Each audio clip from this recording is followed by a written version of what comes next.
Football with friends is fun as hell. My name is Alex Dunlap. Man, I'm so pumped to be here with you guys on a big Victory Tuesday. So happy to see everybody here in the chat. Jay Ward, Text Guy 2, Colin Crowder, Oscar Elizondo.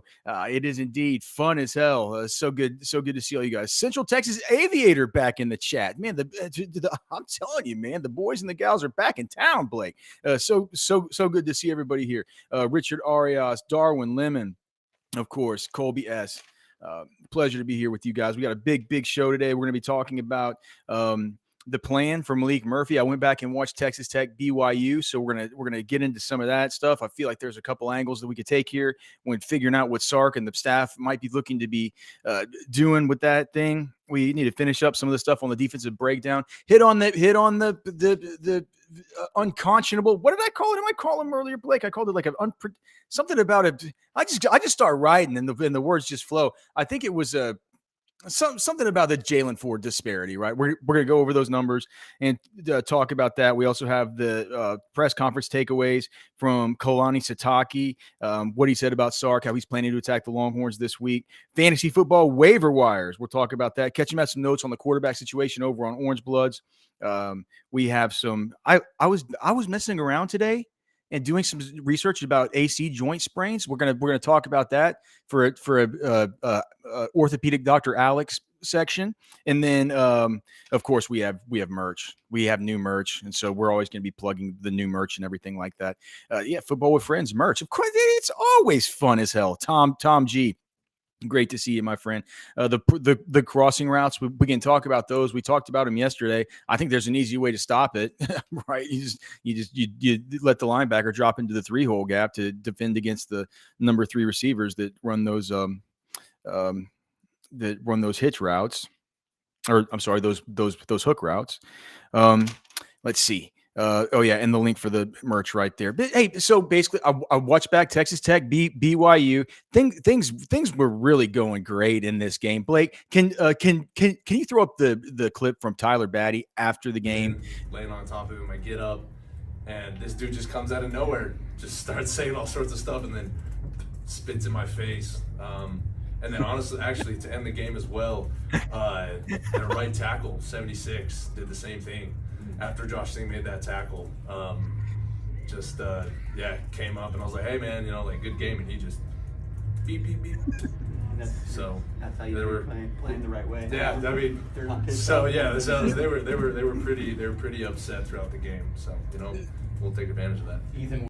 that's Tyler Batty, man, number 2 or number 92 for the BYU Cougars, and a guy who, whenever I watch this Texas Tech BYU game, I mean, clearly one of the standouts on defense, somebody that will need to be accounted for in some ways.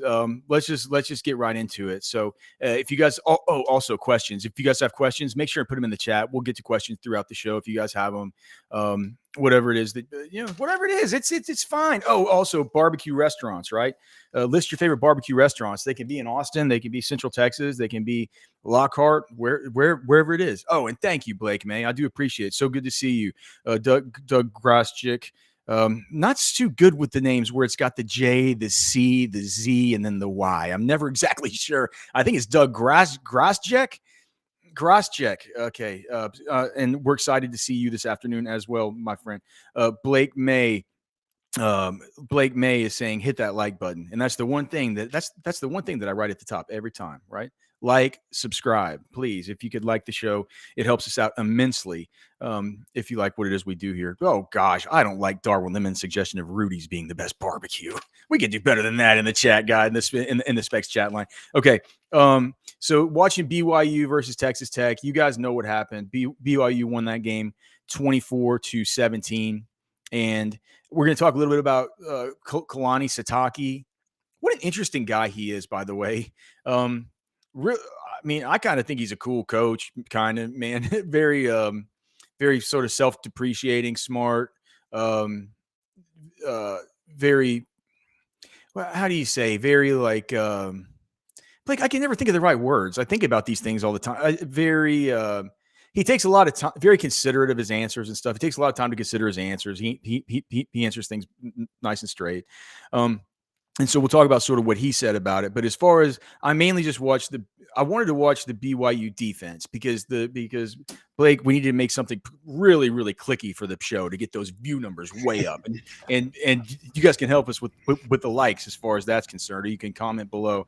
But it is important. It's like, what do you do with Malik Murphy here in his first game, and how can what we saw versus Texas Tech maybe give us any clues to that, right? For the success that Texas Tech did have, what that might tell us. Because look, I haven't heard, maybe this is what everybody's talking about, but Texas Tech was down to their third quarterback last week. They were playing a little. Is this narrative already out there?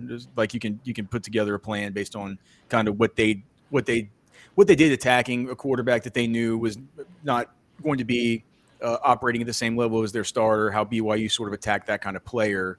I think that there's something to kind of take away from this and ways to counter it that I'm sure that Sark and the staff have looked at. But it was their third string quarterback, Jake Strong. And this guy was just looking at him in general and looking at Tech, man, there were things that Tech was doing where it felt like they could get some things going, and they just couldn't do it because Jake Strong was never quite on the same page with his receivers in that game. It's something was always a little bit off. You know, sometimes it looks like they had stuff, but the throw was just a little bit behind him, or comes out a little bit late, and it allowed for these BYU dudes to really kind of cover some space and make up ground. And the thing that I noticed the most, though, and the number one thing that Texas needs to do for Malik Murphy this week, do you know? It's just one word. Do you know what it is, Blake? No turnovers? No, because that's two words. Oh, something similar, though. Tempo. Okay. I think Texas is going to play with a tempo that we haven't seen because, look, whenever you watch back this game and you see whenever McGuire gets the Texas Tech offense going, tempo, getting up to the line with tempo, not allowing the play clock to – I mean, I'm talking – NASCAR speed, F1 stuff, getting them up there to the line of scrimmage, getting that ball snap before that play clock even hits 31, 30, stuff like that, right? These BYU guys, it's a BYU defense. It's a defensive guys that you look at them, and we'll talk about the players as we go through this whole rundown, right? But it's a defensive players that look like well, first of all, they're banged up. They're missing their best linebacker. He's out for the season. They have a bunch of injuries at the safeties, and it's almost like it doesn't matter because it's like a BYU defense. And from playing BYU, Texas is 1-4 against these guys. And some of those with BYU, they've got some grown men. They just do, and they have dudes who are kind of smart. And like we talk about all the time, we make the jokes about the coach on the field and the lunch pail. Like they got a lot of lunch pail guys. They got a lot of gym rats. They got 22 starters. But they got some dudes who are transfers too that are like number 10, the linebacker Vompachong. His name is, I think it starts with a K, but it's pronounced with a V, and I'm just like, who knows? But Vompachong, I think, is the one guy. A good linebacker. We mentioned number 92 earlier, the kid Tyler Batty, who got spit on, twice. Gosh, things must have been just going great things must have been going great for Tech in that game. Do you? I'm not sure I've ever been spit on. Do you know what happened in one game to me though that I'll never forget? I was in a pile, and there was a guy that was in the pile too. And he was pulling out my leg hairs, pulling out my leg hairs. I'm like, golly, that's an annoying thing to do. It doesn't really hurt. If you're going to be going to that kind of trouble to try and piss somebody off, like why not hit him in the huevos or something, man? Like the one I always hear about guys on the line is throwing the turf pellets up in their face. No, play starts. Yeah, for sure. Well, dude, so it's a BYU defense, right? And so when they can communicate and when you give them time, and it just happened again and again. Like whenever Texas Tech, they didn't stay up tempo, I wouldn't understand it because they would bring Strong up and he would like look around and he'd survey the field. And next thing you know, you got number 10 yelling back at the backup safety, number 36, who's actually kind of good, Wakely. And then they're just they're talking about stuff. And he's like, come here, they're moving around, they're doing all this. Next thing you know, it's like they have every blade of grass covered, and it's whenever they would just get up to the line and they would run.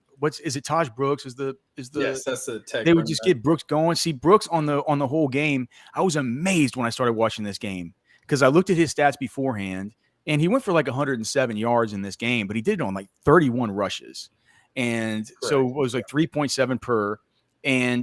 But when the game first started, I was like, how did he only go for 3.7 per? Each one of these, he's breaking off, 13-yard run, a 9-yard run, like it just getting this stuff going on first down and giving these, like getting up to the line quick, like sending signals out, like having these easy throws for Jake Strong and just doing it with tempo. They need to do this for Malik Murphy. Get him going with tempo. Get these nice, easy throws going. These little screen passes, little dump offs, little whip routes and curls. That's the way that you set him up to do what. And Ketch even said it in his column. Mm-hmm. How you set him up to do what's best and what Malik Murphy can really do well. Go back and watch the spring game. Our guy Nash, he put out the mashup today. I tell everybody just to go look at that. It's a simple, easy way to do it. To watch back every one of Malik Murphy's spring game throws. Look at that game. He's not necessarily always going against, he's not always going up against the number one defense, but at times he is.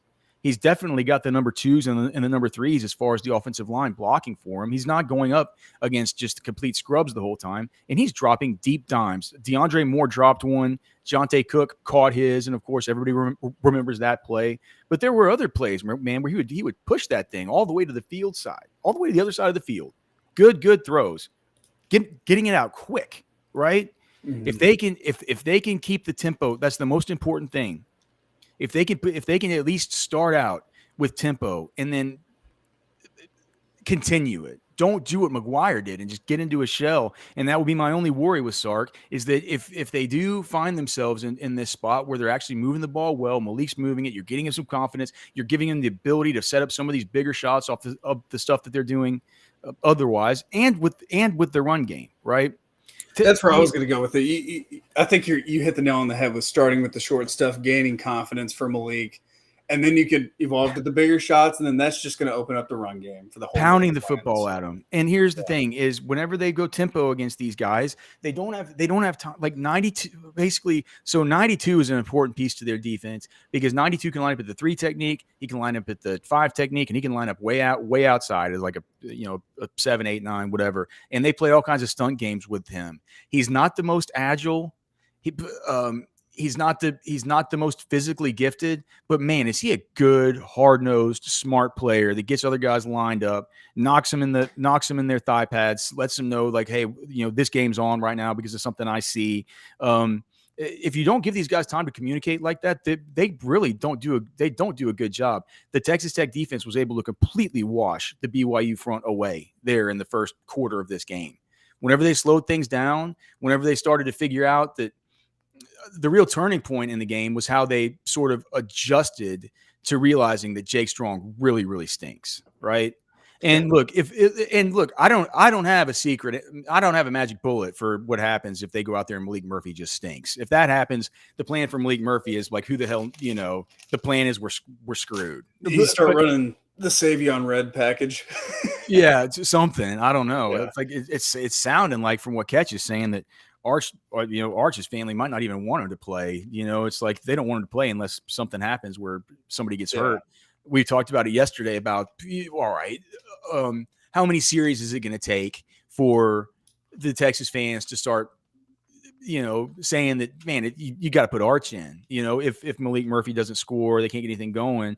You were saying, some of the people in the chat were saying, I'm looking at my notes right now, so I haven't looked in the chat, but people in the chat were saying yesterday, 4 series? I think 4 scoreless series that are just duds would be like, man. Ooh. Yeah. That would be rough. Yeah, man. Darwin says like, 1. It's true on Sunday. It's gonna be get Arch in the game. It's gonna be 1, dude, for sure, man. Like it's gonna be 1 for some people. The murmurs say, get him out. I've seen enough. Yeah, I've seen enough. I'm calling the race. But it feels like from what Ketch wrote in his little kind of 6 things I'm hearing about Arch and Maalik over on Orange Bloods, and if you guys on Orange Bloods, I'd recommend going and subscribing there if you like this content and you dig it. There's a whole lot more there. But he's just saying, like, what he's getting from the Manning families, there's absolutely no, there's no appetite for that. Speaking of appetites, people are talking about this barbecue stuff. Hold on, is there a meetup going on that I haven't heard about? Somebody's saying I'll be here. I think it's happening in Tennessee. Oh, Dyersburg, Tennessee. My dad used to recruit for that hospital there in Dyersburg, Tennessee. Crazy enough, man. Oh, it was owned by Community Health Systems. Yeah, I think he placed their CFO there once. I believe there is going to be an Orange Bloods meetup coming soon at Pine House, though, here in the next few weeks. Oh, great! I don't have the details on that, but just throw it out there. All right, yeah, I'm not saying. I'm just saying. Chris Ann is saying, is there a point in the season where Arch becomes the starter? Is there any point where the season is list? I think he's saying at what part does he get starting reps? And it's good to see you, Chris N. It's good to see you, Ken Smith. Oh, Ken Smith saying Southside Barbecue in Elgin, Southside Market. I mean, look, my mom's side of the family is from Elgin. They're from New Sweden, but they kind of lived in Elgin. And, I grew up eating Southside, and I'll always kind of love it, right? But ever since it moved out to the highway, man, it hadn't quite been the same for me. I'm sorry if that puts you on big toe. There's still nothing like that loose pack sausage though, with that thin red sauce on top of a saltine cracker. Oh my gosh, does it ever get you going? Oh, and then the dino rib over at Myers, the big beef rib at Myers, just right down the road there. That's another. This is what's up. So Blake May and Jay Ward live 30 minutes away from each other in Tennessee. Oh. Is that what I'm seeing? Oh, crazy. Okay. Well, look good. Like, see, that's quite friends. Bringing folks together. Why don't you go out on one of those duck hunts with Jay Ward and film it for us? we'll play it here on the show. We'll make it a break. Yeah. So the thing with the BYU defense. Okay, so coming into the Texas Tech game, opponents were converting 42% of third downs against them, which was like, I forgot what they said. It was like second or third worst in the Big 12, right? You need to get Malik Murphy into manageable down and distance, and using some tempo in the beginning, getting these bodies moved off the line of scrimmage is going to be important, because as you would imagine, BYU, I don't know what it is about Utah and stuff like that, but it feels like they always kind of have a couple of these guys that are these big kind of like Samoan or like Tongan sort of fire plugs. They just sit right in the middle of the defense at nose guard. And these guys are hard to move, right? They got two of them. 62 is one of them. But he's not Samoan, but he's a fire plug. And then they got the other Samoan guy, like 90 something. Hard to move. And I think that one of the keys with that will be they have the linebacker number 10, who I said is good. His name is Von Pachong. Number 11, though, Taggart. He's slow to the edge. If you can stretch him out to the edge in that deal, I really do think some outside zone stuff, some stuff where they can get to the edge really quick hitting stuff. It's a good defense. As far as their responsibilities and stuff, they can really. Sark was right when he said that they do their best to penetrate on first and second down. On third down, they'll bring some stuff. They'll bring some exotic stuff. Now, once they realize that the quarterback stinks, they're going to quit bringing stuff, and they're just going to drop 8 guys, and they're just going to say, "Go ahead and pick us apart, kid. Like go ahead and try it."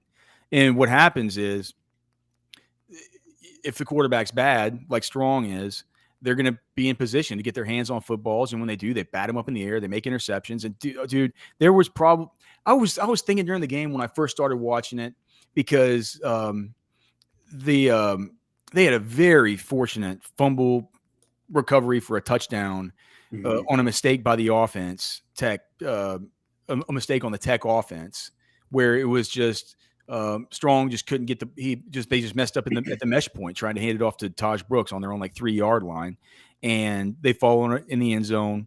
They get the it was a lucky turn of events because Tech actually had a really good return on before that play. And so they had like a 31-yard return, but that's right. It was like a block in the back or a hold or something. It gets called back, and it was half the distance to the goal. And it was basically like a 49-yard penalty all in all for that one. And then the very next play, this happens. I'm thinking to myself, oh God. Well, Sark's saying they turn him over 5 times. This is one of them, and then they also had the one where Batty, number 92, on special teams gets down on kick. This is what I'm saying. It's a BYU team, man. These guys are football players. Like they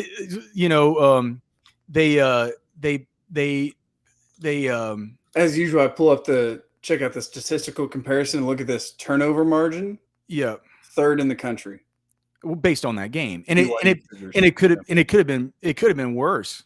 Yeah. There were literally, because there was the one, so Batty goes down there. It was on a kick return where he pops it open, he gets it in good field position, right? They had the interceptions, but there were 3 interceptions that would have been pick sixes that it bounced off their hands. It could have been even worse. So I started thinking to myself, well, this is all lucky stuff, but then you take into account the bad luck that they had with these balls bouncing off dudes' hands.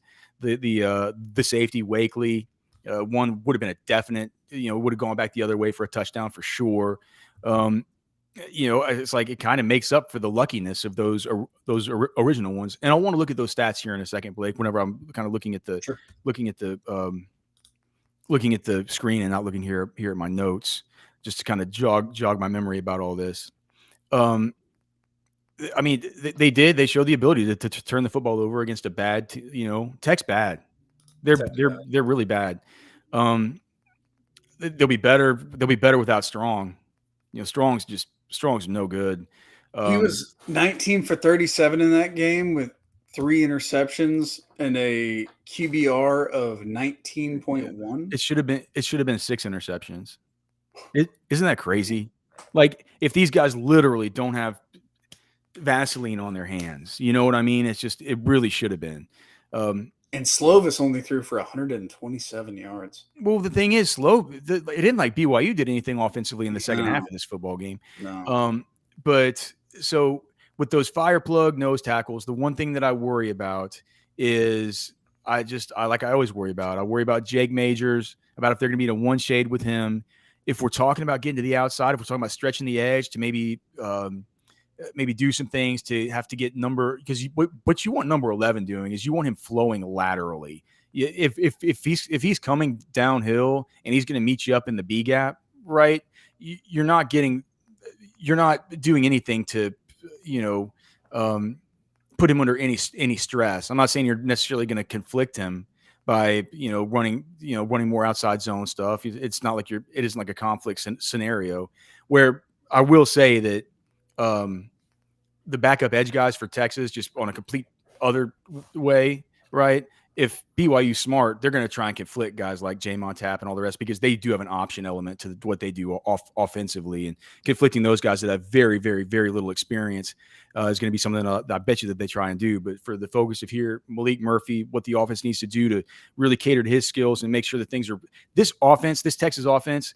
I've never been more convinced than I was today after watching this BYU defense. If they run it with tempo, they can get the ball to the outside. They can use the immense speed advantage that they have over this football team to just get the ball into open space and then just let your guys do what they do, right? In the open field. It's going to be trouble for them, right? But you need to go quick. You can't let him get lined up. You can't let him get there with Jay Hill. You can't let him get his signs in from the sideline to Batty and to number 10 and him telling number 36 in the back and somebody walking up and doing like they're gonna have things figured out if you let that play clock go all the way down. So just get it done, get it going fast. That suits Malik's skill set. I mean, he is a pocket passer that can just fire the ball. Mm-hmm. Yep. Yeah, how fast he can throw the ball is like his best attribute. So, but the flies in the ointment is I know they're not even that good. They're not that explosive, but man, those nose tackles are a little hard to move. So I would just say we always talk about, okay, so what is three-hand technique and outside zone as far as the blockers, right? So let's say Jake Majors, he has a guy on his outside eye, like on this eye right here, right? He's going to get two hands on that guy, and he's going to be taking a zone angle over this over this way, right? He's going to be coming like this, taking his zone angle this way. 2 hands, right? Hayden Connor on the play side, let's say the play's going to the left, he needs to be getting his right hand on that guy as well and making sure that Jake Majors has his leverage to get that zone angle before he works up to the next level. Because the fact of the matter is, well, maybe he could get cut off number 11, right? But generally, Hayden Connor, he ain't going to, he's usually hasn't been getting to second level too well in outside zone this year anyway, right? Make sure Majors has his stuff figured out. The speed to the outside is going to be just fine. And probably what they're going to do is just work their cutback there off of 11. So, make sure you get that 3-hand technique on those guys, run outside zone, run it fast, get these offense. There's nothing an offensive line likes more than saying, dude, we're gonna go there and we're gonna put their what's in the dirt, and we're just gonna do it. We're gonna do it now, and we're gonna, like we always say, go in, pee on the rug, steal the tequila, drink all the wine, do it in front of your opponent, right? Let them know that you're the one in charge, you're the boss. Nothing's gonna stop you, nothing, right? Easy. Like, that's an offensive lineman loves that mentality. He loves it. He doesn't have to think. He's like, oh, this is what I got to do. It's like letting a puppy loose in the creek. You don't have to tell him what to do. Like, go have fun and play. Go play. Like, go pounce around in the water and go lick the water and look for tadpoles. Like, you don't need to tell the puppy just goes and does it. He loves it. He's like, oh my God, it's perfect. Like that's how offensive linemen feel about that kind of thing, right? They're gonna be excited for that kind of game plan. Get in there, put their what's in the dirt. And we're gonna run it all over them. And when we don't, we're gonna have them back on their heels. And they're not gonna have any time to sit there and have 92 pointed at everybody like he was doing versus Tech. I'm just like, why are you guys slowing it down, man? These kids are smart. Don't let them get their signs in. Like, don't let them get all this stuff going on. Don't let them start working this one Tom game because they're saying that they're getting the word from the sideline that this is going to work, right? Don't let them start doing stuff with bringing this one safety down and bringing this other one out because they've noticed that whenever Maalik throws to this side that he always goes to the first read. Like there are a million things that it's like, I mean, I'd say give them control chaos, but angry can control chaos. There are a couple of specific things that I wanted to touch on, just specific stuff, kind of like the outside zone, the 3-hand technique between Majors and Connor or Majors and DJ Campbell, a couple players that I wanted to highlight and make sure that we didn't leave out here, and kind of wrap it up as far as what we think the game plan is, what is going to suit Malik Murphy's skill set, because he's a better quarterback than Jake Strong. Texas is a better team. They're faster. They can do more. They can just do so much more to hurt you. He has so much more to work with than Jake Strong had too. Like, absolutely, Texas has the weapons, and we have a lot to work with here on the show. We're gonna wrap this thing up. We're gonna talk about Sitake's press conference, sort of what he sees in this team, what he saw coming out of that same Tech game. We're gonna finish the defensive breakdown. We're gonna talk about the inexplicable Jaylen Ford disparities and what they mean moving forward for the defense. Unprecedented. All of that, unprecedented disparities for Jaylen Ford. We'll get to all that stuff next. Yeah, just been obviously following the story since it happened last night, and then kind of spent all day following the story. And there's still things that are developing at this moment, but finally felt like I was at a place where it was comfortable enough to kind of put out there and report what I knew, things that I kind of knew a little bit earlier today. But, Quinn Ewers sustains an AC joint sprain, is what I was told, according to my sources, in his throwing shoulder. I think there's a little bit of confusion out there, Catch, because people saw that hit that Quinn took and they assumed that's what got him hurt or got him injured. But that actually, if you look at it more closely, that happened to his left shoulder. That was not when the injury occurred. It occurred during a sack against Houston. That's when Quinn gets hurt.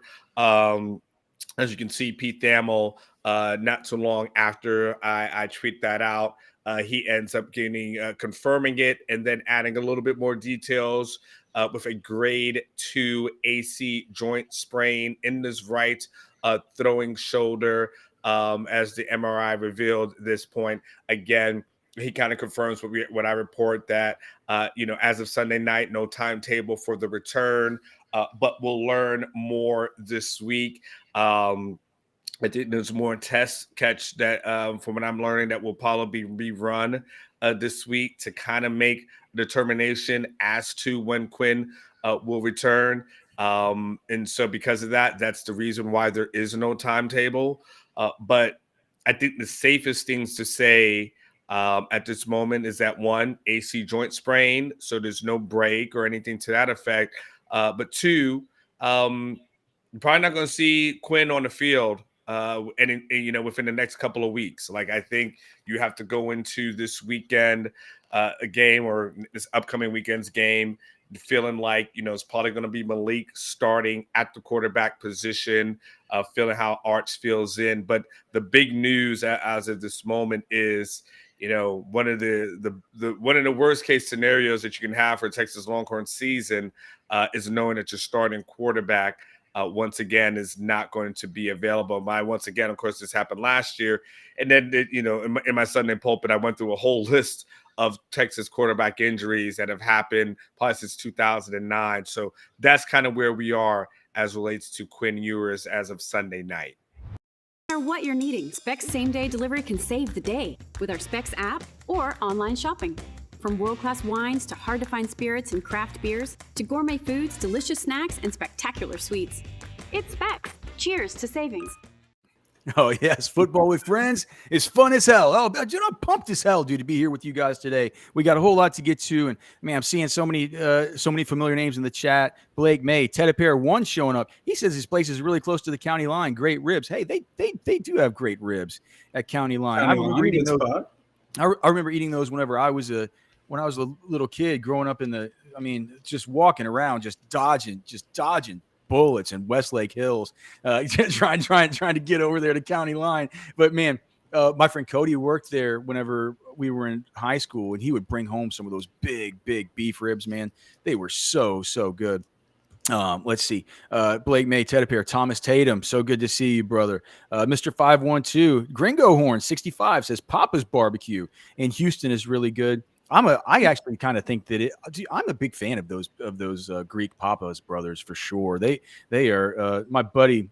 My buddy is my business partner Byron is this Orthodox Greek dude, and so he's always so proud of the people in the Greek community, and he's always telling me about what a good job they've done. And do you know what he always tells me? Like Papacitos, Papados, Papa's Barbecue, like all this stuff. He says what they always do, if you'll notice, is they put them at the most strategic locations that are close to areas where two major highways hit each other. And I think about it, I'm like, that's totally true. It's totally true. Those spots always have like a Papados and then a Texas Roadhouse and then like an on the border. Yeah, right. Totally.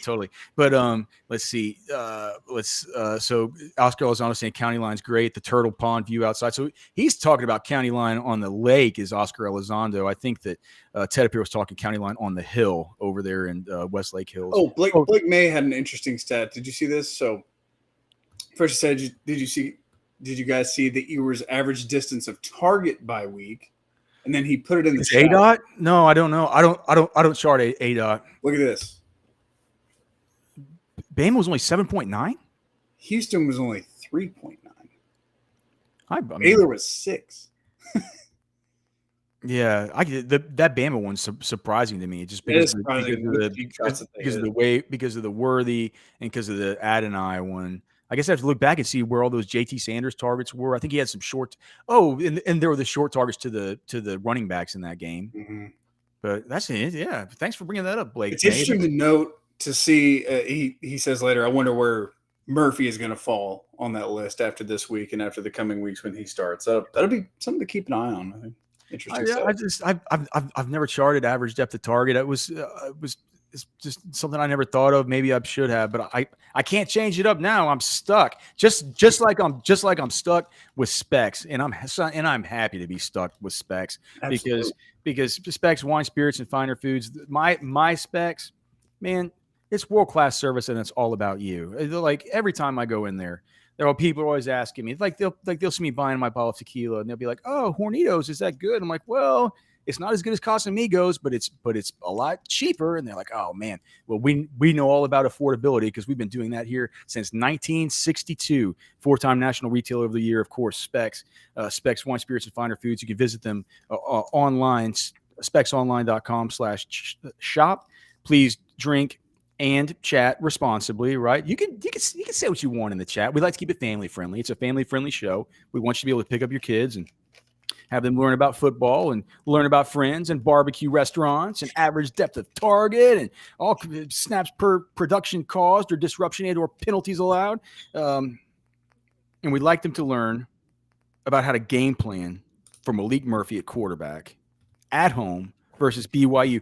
Blake, has the line changed at all? Is the line changed? It's still at 17.5. Last I checked like an hour ago. I'm going to go to Cocky maybe PFF Green line here and see what they have, because ever since who was that, Colby S or Darwin Lemon who let me know that I can find the college betting insights here as far as money versus handle, okay, or handle versus tickets. All right, so it's still minus 17.5. Oh God.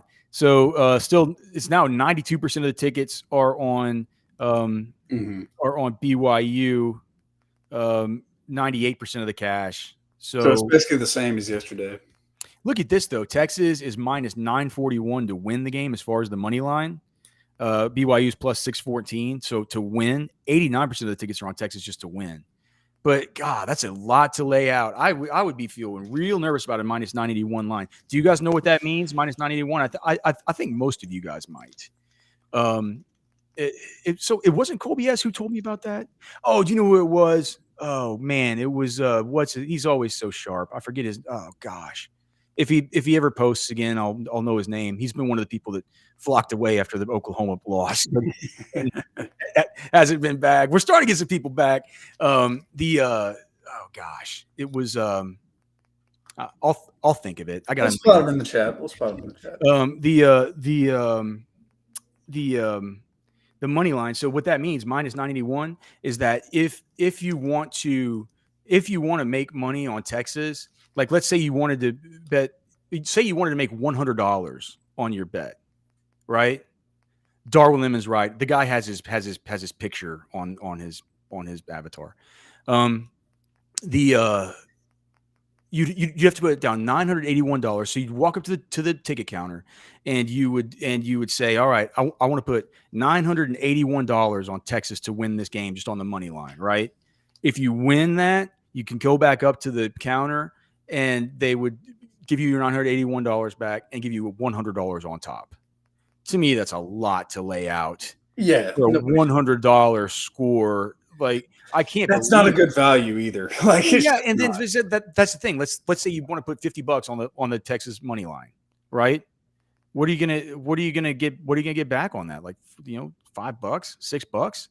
It's totally crazy to me that people would bet on a money line for such a huge favorite like that. But obviously, there's some big group that thinks that clearly there aren't any big groups yet that are saying that Texas is going to cover. But I guess everybody's saying as far as the money line, Texas is going to at least win. Did that line just surprise you outright like it did me when it first came out? Well, right. But look, when it first came out, it was like 20.5 when it first came out.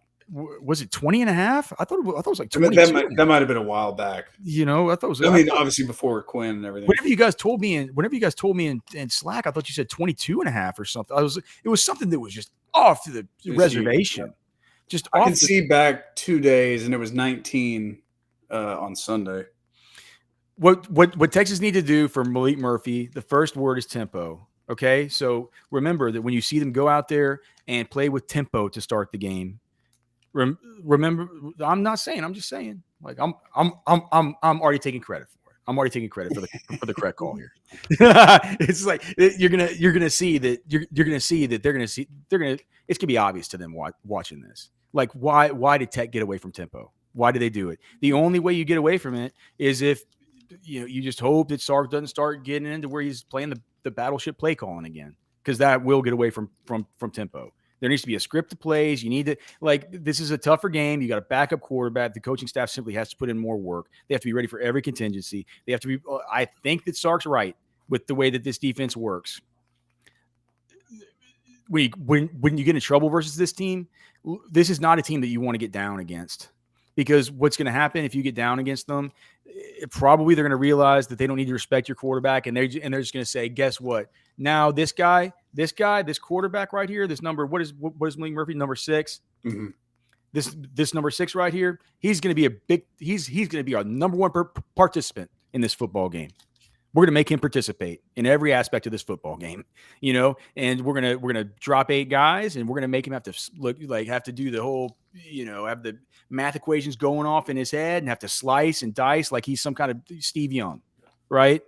That's not the spot that you want Malik Murphy in, right? It's almost like you want them to be in their general mode of, hey, they're going to be like, when this corner creeps up like this and you see this kind of fire zone with this nickel guy, like this corner's coming hot, and you got to get out to the flats quick. Like those kinds of things are the kinds of things that you can really work on when you anticipate them coming.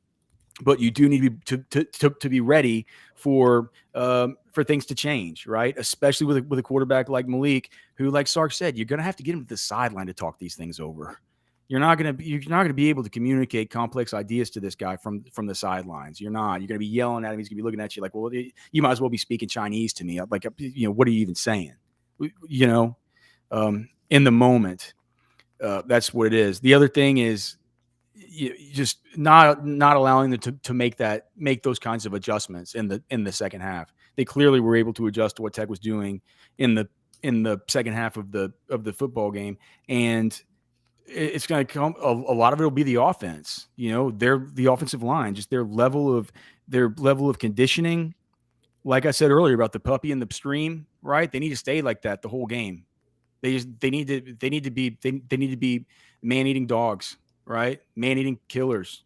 And if they stay like that, you use your speed mismatches to your advantage. You make number 11, who's going to be slow to the edge. You make him get to the edge. You not necessarily conflict him in the same way you would conflict him with an RPO or with an option or anything like that, but just conflict him in the way to where you're going to make him the cutback guy, right?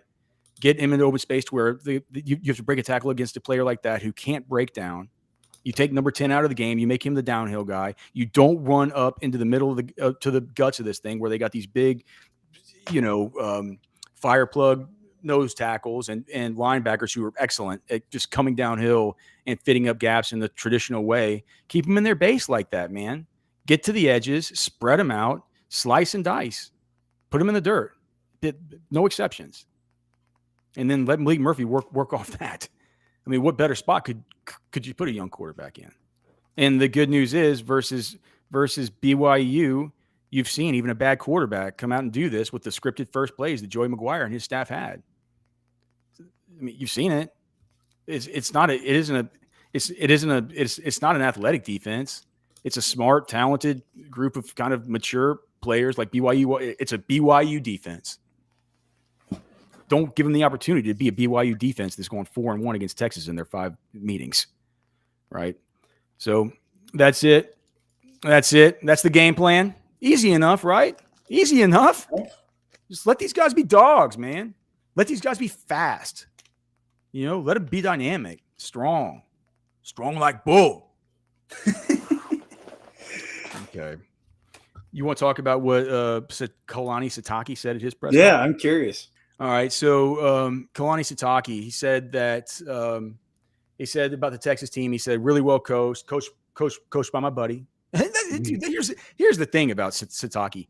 He talked a lot in this. First off, let me just say this right off the bat. I complain about the Texas media all the time being completely cockamamie and virtually useless. I don't really even consider myself part of. I mean, I'm a credentialed part of the media, but the only thing that I go to are open practices and pro days and anything where I can just actually watch athletes. I don't have time to go to the other stuff, right? Maybe I'm going to start having to. Probably in the off season, I'll start going to the press conferences for like the recruiting and signing day and things like that and all the rest. Because I won't have to do the deep dig all day and I won't have my fantasy stuff and I won't have all the rest of it. But you know, they don't ask good questions. They ask bad questions. They're bad. And I gotta give him like an old catch attaboy this week for not being anywhere near as bad as this idiotic BYU media. All they wanted to talk about was his relationship with Sark and what Sark said at his press conference about that. I mean, I know that they're very nice people, Alex. Super. Well, they're right. They're like Mormons, right? And they're super nice. But all they want to talk about was like, they said, well, Sark talked a lot about Lavelle Edwards at his press conference. Like, would you like to say anything about Lavelle Edwards? And he's like, well, yeah, Lavelle was and then somebody's like, just bouncing off of that, what you were just saying about Lavelle Edwards, can you talk about your relation? And like, I'm just like, okay, when's anybody ask him about how he's preparing to play against a quarterback that's never started a game before?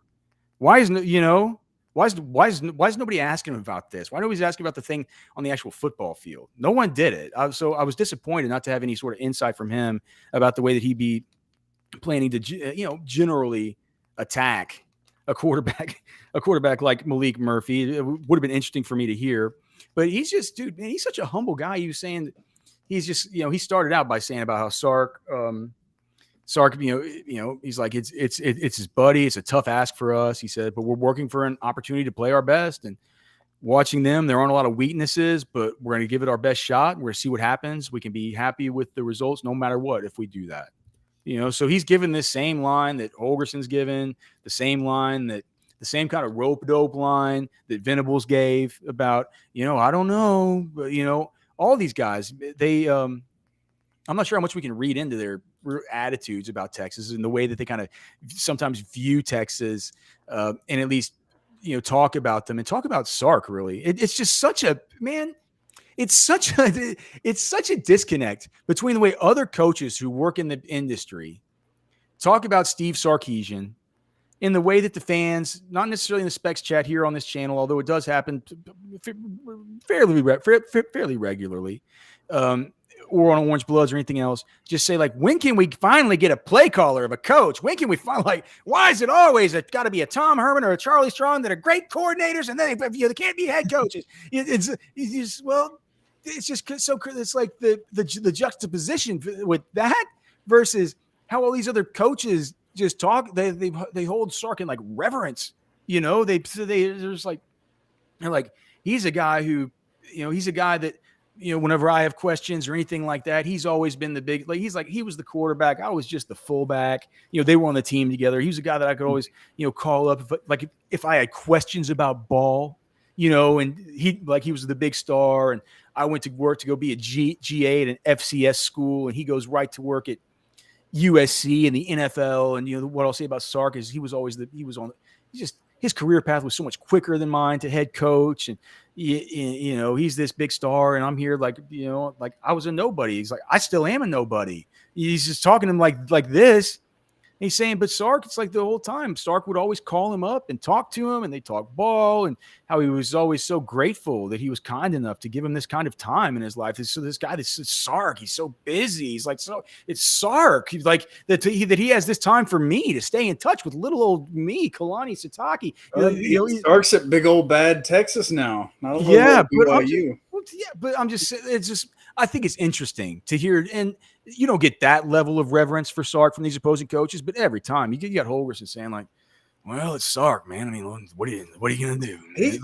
I mean, you know what I'm saying? Like, or Venables is saying like, I mean, whatever, they're a great team across the board. Like, everyone knows the Sarkeesian, what he's doing with his motions and his pre-snap stuff. It's like, whoa, it's way out there. And it's like, and the fans are like, can't we get anybody that can call a game? It's just, this has kind of been the whole national perspective this whole year. Like the Texas fans, a lot of them bought in, not all of them, but the national perspective has been like, this looks like a potential playoff team. And we were kind of like, I don't know. But they have that respect for Sarkeesian and what he's built so far. Yeah, no, I get it. And what people are saying in the chat, they're saying Darwin Lim is saying that Mormons are humble and stuff. And I get it. There's probably something. It's a very traditional school. I can understand how that is. And I hate to say anything bad about the media. They're probably just the nicest people in the world. They just don't ask very good questions.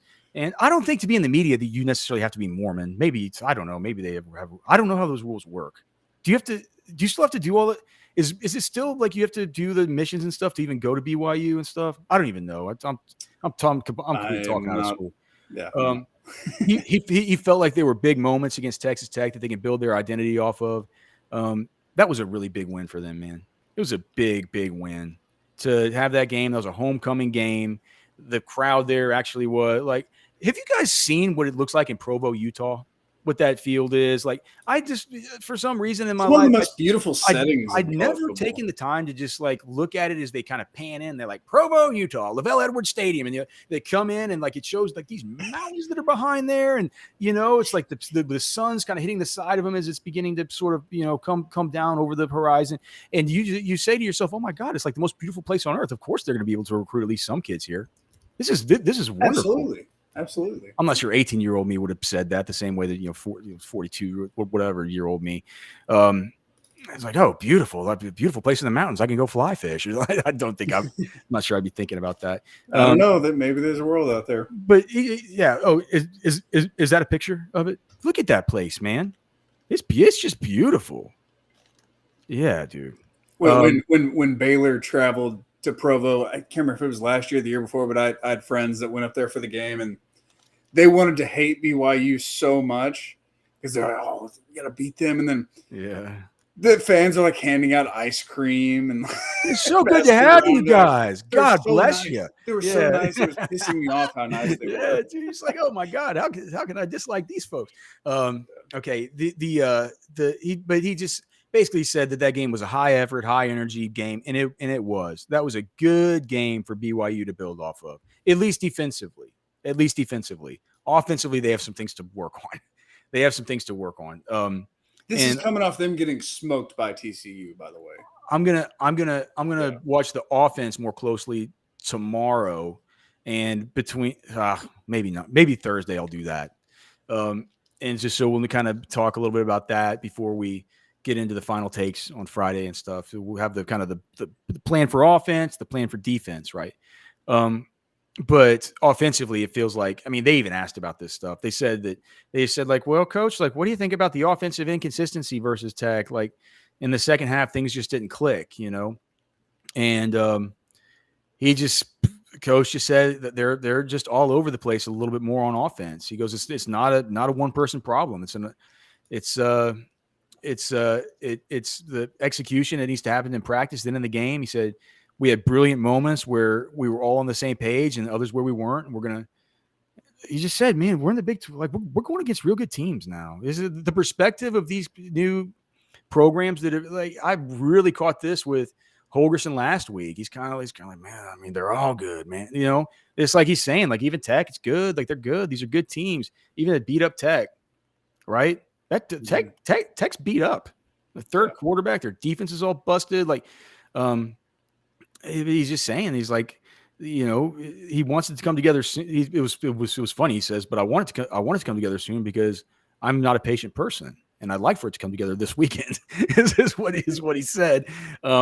So they asked him about, at least there was more consistency in the run game because they did have a season high running the football versus Tech, and he said that's just, he just said, well, that's very helpful on the call sheet, to be able to get that kind of thing going. He did give most of the credit to the defense. Like I said, I was impressed by what the defense was able to do, the way that they were able to adjust to a bad quarterback, make him participate, and just basically call it game over. It's just it's really cool to see a team just call it game over. 5 minutes left in the third quarter, it's game over. Your guy can't beat us. Mm-hmm. It's game over. Like everything, like everything, it was what is it? It's like checkmate, right? Anywhere you move on the chessboard, we got some kind of, little horse that's going to come over and, or some little, what do they call the little wizards that can go slide sideways? Like anywhere you go, we got a horse or a wizard or a queen or a king or something. Yeah. Yeah. But so they on defense, I can see why they just want to take so much away from that game, right? What's interesting about it is that what I take away from the game is that Texas can easily go in and make a Malik Murphy game plan out of this, as we discussed. And if you're just joining, you can listen back on that. But he just said that's good, man. He says we're very close. It's a cool thing, but you watch the Texas defense, and they have so much going for them, and that's one of the best teams I've seen because he says they got talent, and they got the coaching, they got Sark, and his staff. Those are a lot of guys that I know. Mentioning some of the I forgot which assistants I think he mentioned some of the new assistants. They kind of came from Sark's old days back in the West Coast and stuff. I think all these guys kind of worked. These guys all have all these dudes, man. It was interesting to me that one of the guys that he mentioned to me one of the guys that he mentioned that stood out to me, not that he mentioned to me, that'd be an interesting thing, would be was that did you know that Andy Reid is the Lavelle Edwards tree? Oh, really? No, I didn't know that. Yeah, it's just like he just said, like, there's just so many of these guys, Whittingham, Reed, but there's so many tentacles of this, right? And he says that it's just a big part of it. He even said, like, look, I'm not even a creator of anything here. He said, but when I see something really nice, I want to keep it going. And that's kind of what I've done here at BYU. Everybody goes out and does their own thing. Sark's been in the NFL. He's been in Alabama. He's done all this other stuff. He has his own things going on. He's like, I don't consider myself that kind of creator. He just, he's very, very, as reverent as he was to Sark, man, the way that they talk about Lavelle Edwards around there, it's just like, he's like DKR times 10. It's just, I know that they don't worship false idols, of course, but golly, it's about as close to that as you can get. One other thing too is he said that so he was Sark's host on his recruiting visit. Can you imagine Sark being a hotshot recruit, like having a recruiting? And he said that quarterback coming in. Yeah, he said like, I didn't do anything to get Sark here. He's like, his biggest concern was this dude John Walsh and whether he was going to come out early. And we found out he's coming out early. He loved everything that BYU had to offer. So he's like, he didn't come because I was his host and we went and played ping pong and stuff. He said he saw BYU and he was just kind of drawn to it. I think it's so wild to think of, I'm not old enough to really know of recruiting. Was Sark like a 5-star? I'd be interested. I'd be interested to know. He was like a hotshot recruit that was in town that they were super excited to get, and that it was an important thing to be his host, and it was so much so that the media even knows about it and asks him about those old days. It's funny, and he talks about him like to say that he's the what are you pulling up, a Lavelle Edwards coaching tree? Look at that thing, dude. Wow. This isn't bad. Not bad at all. This isn't bad. Yeah, dude. Oh, the wizard. It isn't a wizard. You're right, Darwin. Bishop. It's a bishop. He has a pointy head, though. He's close enough. Close enough. Pointy head. Oh gosh, you know what else? Just a few more things from Kalani Sitake, because they haven't been doing much offensively, despite how proud he is of the team and what he's doing. Like there've been a couple games that they've been let's just say that they've been lacking offensively. Also, he was asked about injuries and BYU's successes against Texas over the years, and so I want to get to those before we talk about just an inexplicable Jaylen Ford disparity. We're going to do that next. Do you think Sark gets ultra conservative, or will he let Maalik throw it on first and second downs to keep defenses honest? It's Malik's show. What kind of show are we going to get on, War? First of all, thank you. I do remember meeting Lucius and having a good conversation with him, so I definitely do appreciate that. He's watched the shows for years and stuff, so thank you so much for that. It's going to be interesting, Lucius. I wish I can handicap it at this moment. There's a part of me that kind of feels like Sark is who he is, and he's going to try to do what he feels like he can, what he normally does. And I don't think he's going to want to try to make himself one-dimensional by any stretch of imagination. Catch, this is the same person when a deep ball wasn't working last year. He still kept throwing it. Like, he never stopped. So I look at this. I look at him that says, look, we look at Sark's resume. Sark's going to do him. What he says, hey, I'm going to take risks. We're going to be up tempo, high powered offense. Like I'm going to do all that. So I don't expect him to dial it back. To be quite honest with you, now there's argument that can be made. Was he should or shouldn't? But at the end of the day, I don't see him, especially going against BYU, his former school. Him telling himself, I'm just going to run the ball 50 times. Like, I don't see that catch. I don't, there's nothing about that sees that. And, if that, but so, no, I don't think he's going to get ultra conservative. I don't see that. I don't see that on his resume at all. Oh, we certainly hope not. Football with Friends is indeed fun as hell. I'm so happy to see everybody here in the chat, man. So happy to see you guys. Matthew Smith, a loyal watcher from New York City. Do you remember the old Pace commercial where they say, New York City, grab a rope? A lawyer watcher from New York. I'm smashing the like button. So you guys got a lot of out-of-state viewers. Yeah, man. If you guys could please just smash that like button. We certainly appreciate it. It helps with our viewership. It helps with our numbers. It makes sure the catch isn't going to come around here and say, Alex gets no likes. We're kicking him off the YouTubes, man. Him and Blake, we're done. It's you could call it. You could put Football with Friends. Stick a fork in it. It's done. Done. Nothing. Nothing. You'll get none. But yeah, like for every like that you give, that will be one extra point on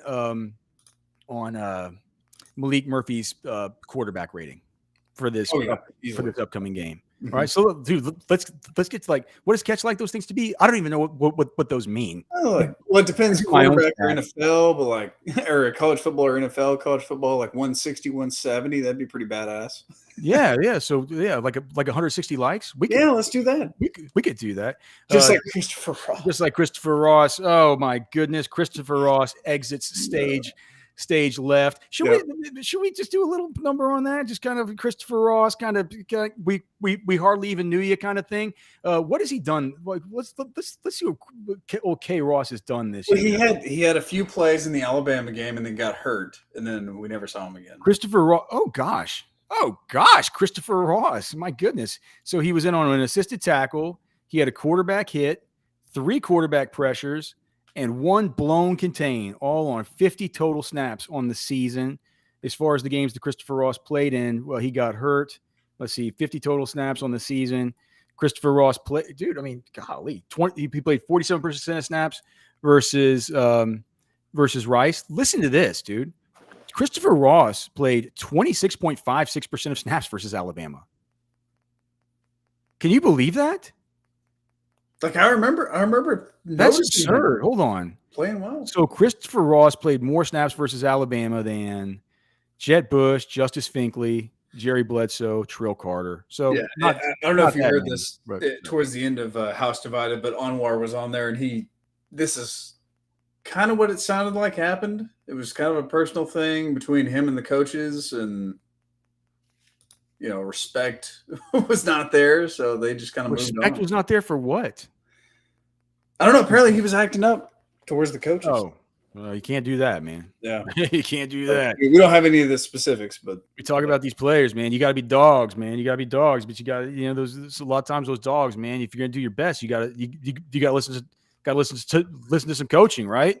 Listen to the boss, man. Like these coaches, man, you got to listen to them. It's they teach you some hard lessons sometimes, and sometimes guys don't like them. So, hey, best of luck to Christopher Ross. Yeah, 100%. Probably see him in the transfer portal at some point. Oh, he squared up against the coach. Sandman saying, I'm not saying it. I'm not saying it. Look, I don't know. I heard that. I mean, what Ketchum said in Slack is that it had to be done. So that's all I know. So it had to be done. The show must go on. It has to be done. Houston's going to pick up a nice player, probably. I mean, we'll see. Right? Dude, he could end up at. I could see him at like SMU, TCU, maybe one of these schools in the DFW area. He could call Val Garcia at Valen Realty if he was looking for a new place to live. Val Garcia he doesn't work in education or in the ministries, so Val Garcia wouldn't sell his current house for free, but he would be if Christopher Ross heard about this on Football with Friends, he would get his house sold for half price.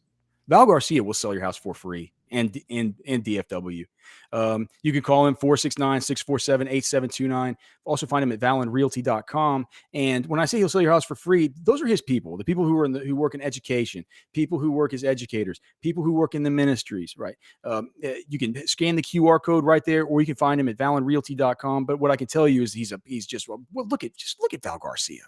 Just a whale of a guy, an unbelievable person, fun as hell to talk to, fun to be around. You work with him directly, even though he has agents all over DFW to help you with staging the house, getting the house ready. Do you really want to deal with these open houses and stuff? Listen, leave it to Val Garcia. He's got people he's got people to handle this for you. He's top 25% in the whole DFW region for a reason. And most importantly, he is one of us. One of us. He found out about the show right here on the show.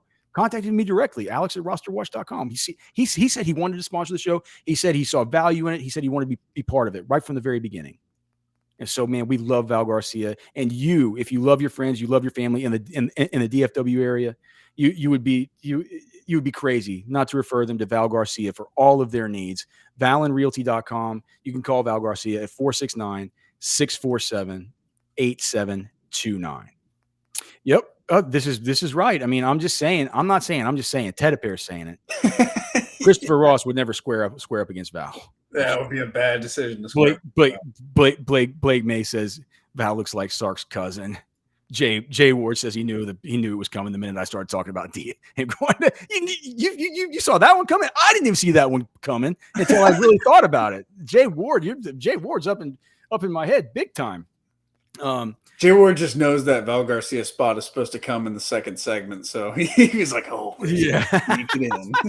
Yeah, for sure, man. So the Christopher Ross. Any fun? Any?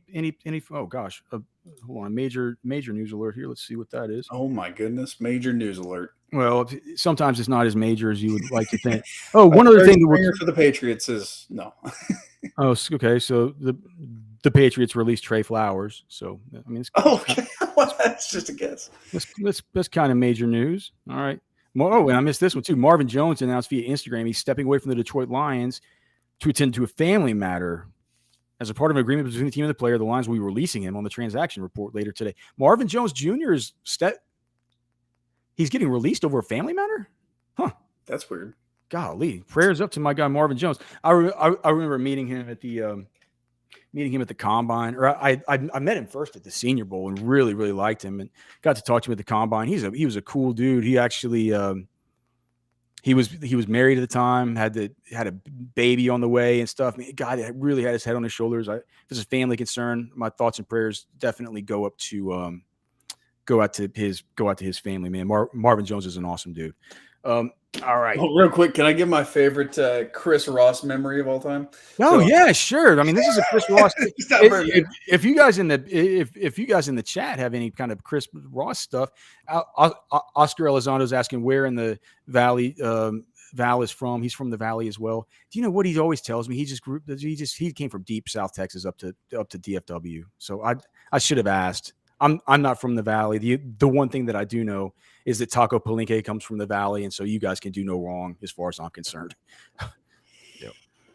Oh man, yeah. But so I was helping Sukamel doing some recruiting interviews out at the stadium, and we're trying to find these guys. You know, they're coming up for this event or whatever it was. We're standing outside the stadium, and Chris Ross just kept driving around. They gave him a golf cart, and he's just driving this thing around all over campus. We see him drive in front of us like 6-7 times with like 5 different people on his golf cart. Oh, he's just having a day. Instead of going inside to the event, he was just having a ball driving the golf cart around. Driving a golf cart around is fun. Yeah. Especially those fast on campus too. Those fast ones that they have over there on the UT campus, man. Like my son, dude, my son likes to go to we're taking a hunting trip, like my family hunting trip. I'm going to have a few days off from the show, guys, coming up here pretty soon. I think the Friday of November 10th, and then a few days during Thanksgiving, and then a few days right at Christmas to do some of that stuff. And when my son goes out there with me, man, like that's the only thing he cares about is getting out there in the ATV and just going riding around the ranch. That's fun. Yeah, for sure. Okay.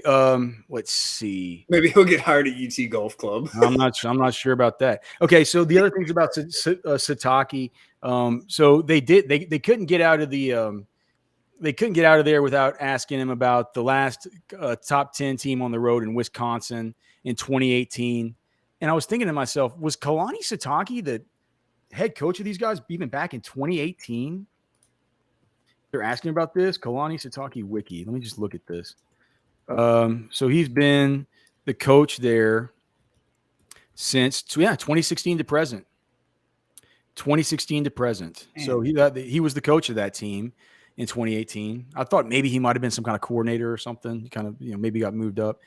But he said that I think for us, we've been in big games before, but we don't need to build it up more because really with this team, what we're just focusing on is, we've moved up into this new conference and we've really just, we want to build on our game from last week, and they should. That was a great game defensively. It was a great plan. Like I said, if Texas gets down against these guys, and if I'm not even going to say it because Malik Murphy's not going to, stink it up the same way that homeboy. I've already forgotten his name. He stinks so bad. What's his name? Jake Strong. He's not going to stink it up the same way that guy did. But they realized it really early. We're making this guy participate. We're going to come up with this game plan for him.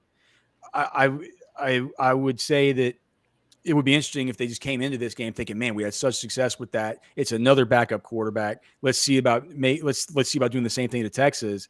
And if they do, and Texas comes out with tempo like Tech did against them to start and just sticks with it, they're gonna say, oh no, Sark watched his tape too. Right? And the thing about him is he's got such a reverence for Sark and the fact that he's always talking to him. He goes, of course, I haven't talked to him this week because we're opponents this week, and that isn't the right thing to do. But he says he says he calls Sark up and asks him questions about football.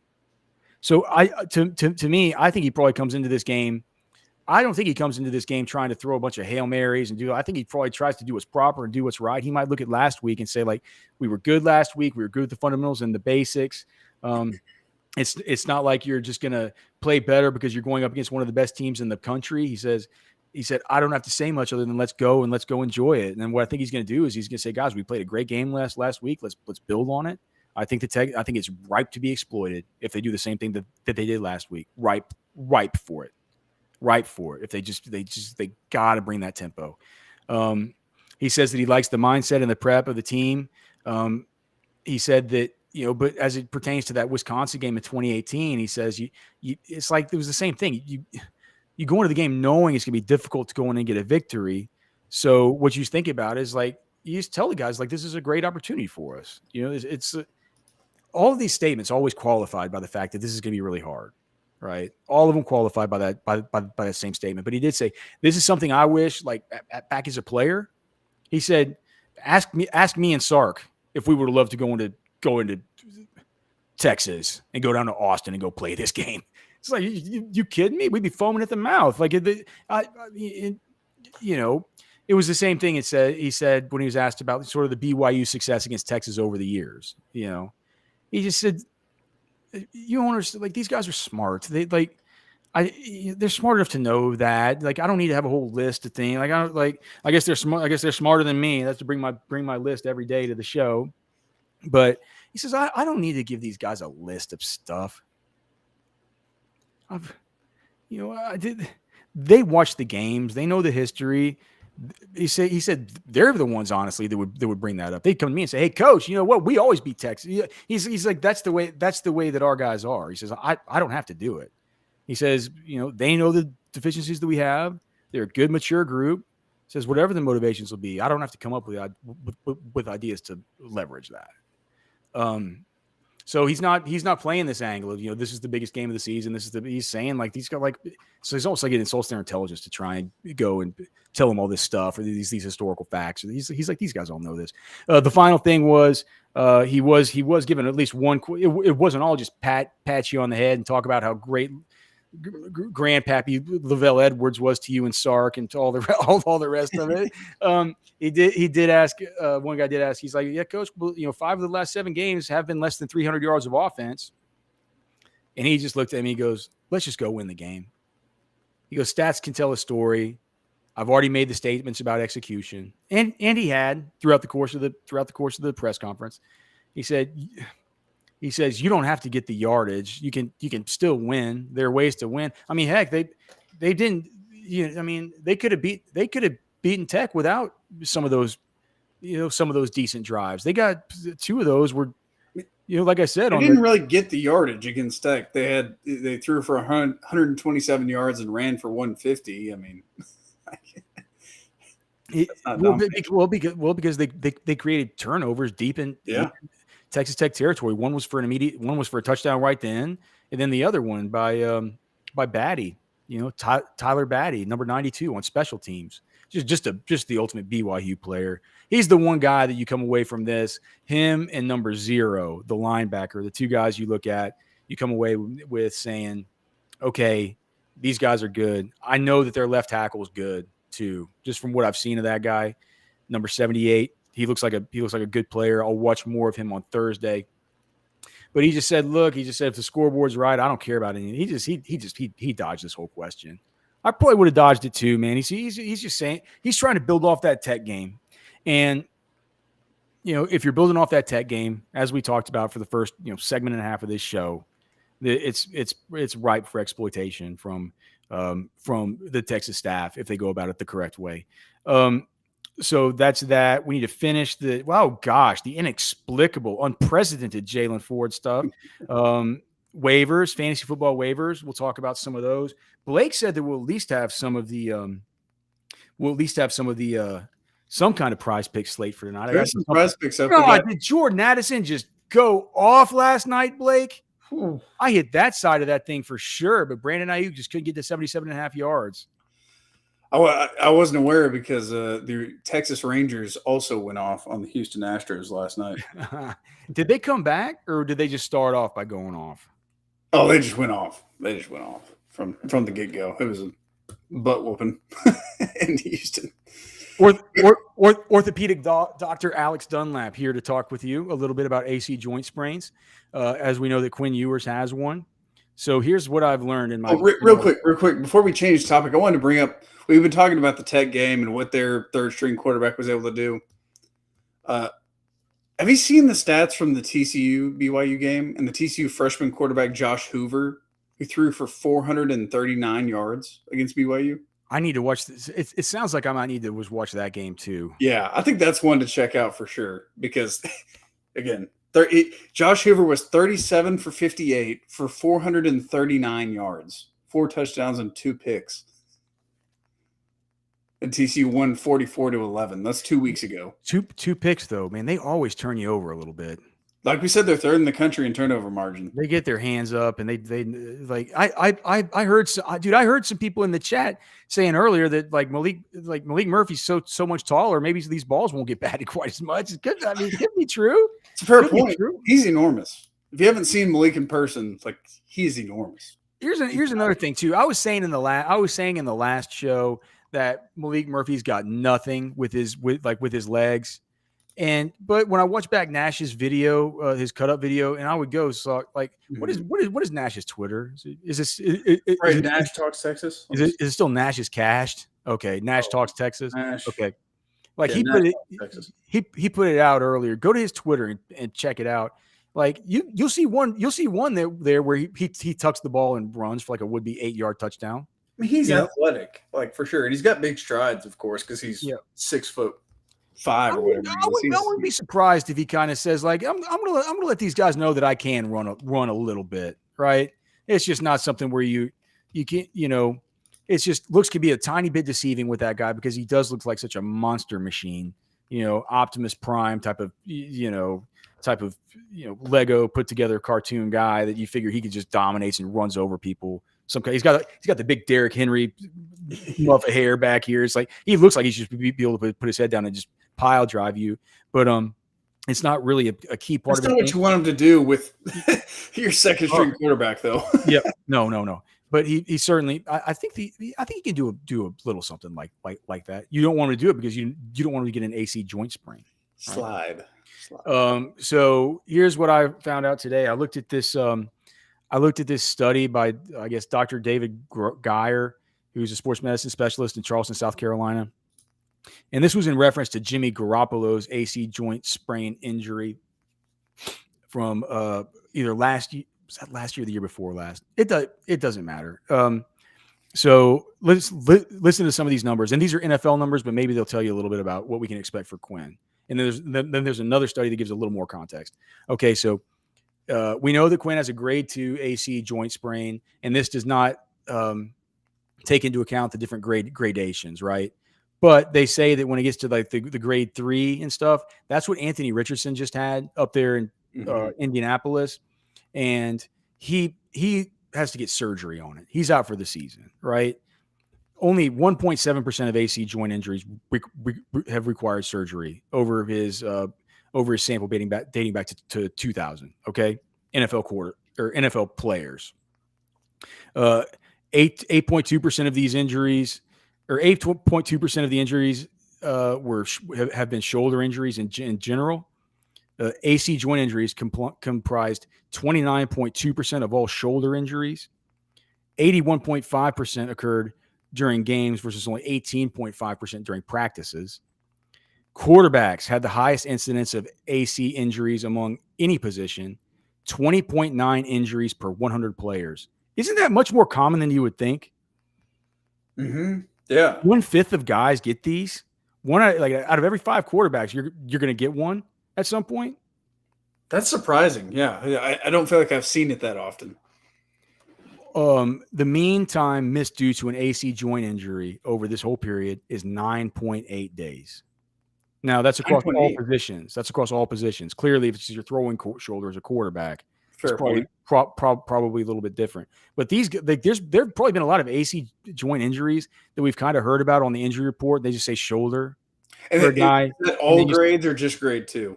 These are all grades. All grades. Okay. All grades. Okay. So let me go to this other one that I found. So this study is from PubMed. And this, I think, might give us a little bit more of an idea. But just the prevalence that they talk about in that one was just a major deal. Okay, so this is over 12 seasons. Now, this was only from 2000 to 2011, right? But it's still a 12-season period. Okay, so 12 NFL seasons, 2,486 shoulder injuries, 29.2% of them involving the AC joint. Okay, the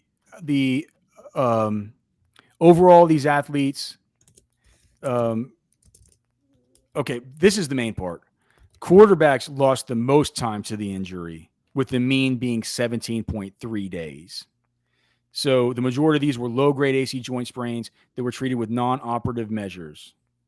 Players who underwent surgical management lost a mean of 56.2 days. So surgery means you're out for what? Probably, for all intents and purposes, if it happens during the middle of the season, you're out for another month and a half. You're basically out for the season, right? But for quarterbacks, the mean is 17.3 days. That's across all AC joint sprains, regardless of the grade. And I'm assuming also regardless of throwing shoulder or non-throwing shoulder. So I think if we're talking throwing shoulder, we're talking grade 2. If that's what the NFL quarterbacks do, Darwin Lemon's saying 2 weeks. I don't think 3 weeks is completely out of the question. Now, what 3 weeks could mean is, do they put? So let's go back over those games again, Blake. So it goes BYU, Kansas State. Both those games are at home, which I think is a pretty lucky break for Texas. Gosh, yes, right? Yes. But then you go on the road and see this is where it gets dangerous. At TCU, at Iowa State, and then Texas Tech. Do you? I just wonder if it's like, if they mean that you're back to play within that 17.3, and even if you're really cautious with it and say, basically 21 days from the injury, he could be playing again, could be practicing again the week coming into TCU, to where he's at least getting his mental reps. And you wonder, is playing still playing with pain? Is playing like? Oh, he's gonna. They're right. Gonna, that's gonna be the rest shoot up his shoulder. I mean, these guys get shot up all the time. I think they do. I don't know. I guess there's probably the NFL guys. Do they? I don't know in college. I think they do. I mean, I used to get. Dude, they used to shoot up whenever I tore my labrum, they used to shoot up my shoulder just playing rugby for the Austin Blacks, like Austin Rugby Club. Like I figured they would do it for, and they weren't even paying me except for giving me a little bit of money for, or giving me a discount on our stupid apartments that were horrible over on the east side. Like that's what I would think for college guys that maybe since they're amateur, or are they still amateurs? Or I don't know. Student athletes, I guess, is the term, but student athletes. I mean, they're kind of getting paid and stuff now. Like it can't be incentive. I mean, they're not getting paid by the team, right? But they can't get paid. I get it. I don't know why I thought about that. If there's any, like, I don't know if college guys get shot up with, Catch was talking about it the other day, and he made it seem like it's less prevalent in college, like they don't really do it that often, but I don't know. I mean, I'm not up to date as far as the inside of the as far as the old Toradol in the old shoulder. It makes the pain go away for sure, man. Jay Ward is all of a sudden saying that he got kicked in the face by a horse. I don't know what that has to do. Don't know what that's not sure what it has to do with the price of tea in China, but it sure is interesting. He's saying the first one ever got on. Okay. So I guess that has something to do with getting shot up by the Toradol. That's kind of funny though. Look, man, 10 stitches. I think the best we can hope for is TCU. Oh, for sure. If he's back, I think that's a win for Texas. If he's back by TCU, that's a win for Texas. Do you know what the best problem for Texas to have would be? Malik's playing so great. Do we really need to push him? Gosh, what a great feeling that would be. I almost don't even want to put it out there, right? I almost don't want to. Well, this is something I've been thinking about too. Is if this was a 3 or 4 week injury, and the Texas offense is rolling with Maalik, then it becomes really interesting because then you have Quinn coming back. He's maybe not 100%, but Maalik and Texas are putting up 40 points a game. Like, what do you do? Yeah, man. Well, good problem to have, like you said. It's going to be the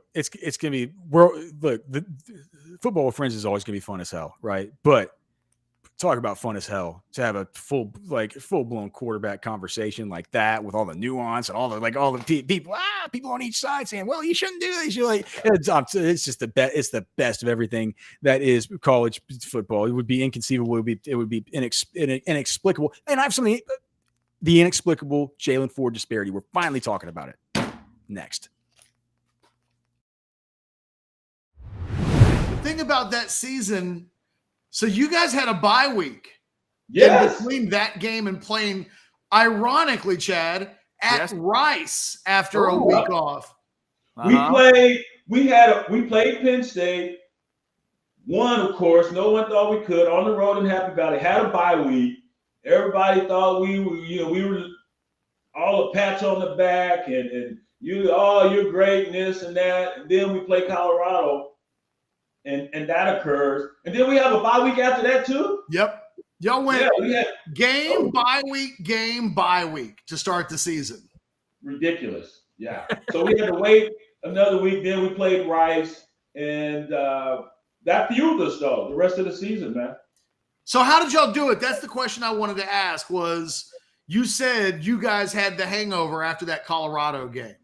But then y'all come back and basically didn't lose the rest of the season until you get to the bowl game. Right?